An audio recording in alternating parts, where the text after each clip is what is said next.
Welcome back. The World Health Organization says fighting in the southern Somali city of Kismayo is taking its toll on the civilian population and impacting adversely on humanitarian aid work in the region. This in the wake of a leaked protest letter from the Somali Ministry of Foreign Affairs to the African Union, seemingly accusing the AMISOM peacekeeping force of complicity in the Kismayo conflict. CCTV's Mohammed Hirmoge has the latest from Somalia. Government soldiers and civilians injured in the recent Kismayo fighting received treatment at the Medina hospital in Mogadishu. At least 71 people have been killed and more than 300 wounded in sporadic fighting between rival militias in the disputed port city of Kismayo. The United Nations Security Council has since called for intervention to end hostilities in southern Somalia. Members of the Security Council expressed their concern at the deterioration in the security situation in the Juba regions, particularly in Kismayo, and at the resulting impact on the civilian population and the humanitarian situation. The members of the Security Council called on all parties to refrain from any action which may threaten peace and stability in the Juba regions. The city had witnessed 3 days of intense fighting last week between rival factions that led to massive displacement. The World Health Organization says the Kismayo infighting impedes humanitarian work in the region.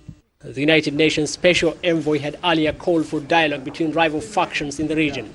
It is time that those who are leading in this country and those who are playing a leading role in Kismayo decide to choose peace, decide to discuss their differences and their legitimate differences at the table.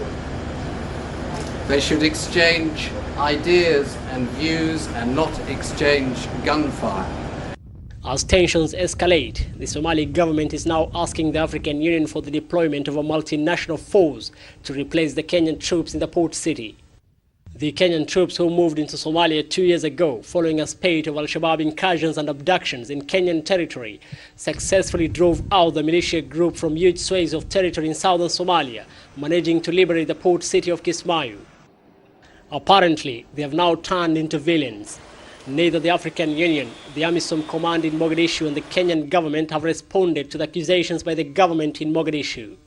Kismayo has become the scene of sporadic and at times intense battles as rival factions fight over the control of the port city. The central government in Mogadishu has since disowned any administration in the disputed port city and is now accusing AMISOM's peacekeeping forces over there to have lost neutrality. Mohammed Hirmoge, CCTV, Mogadishu.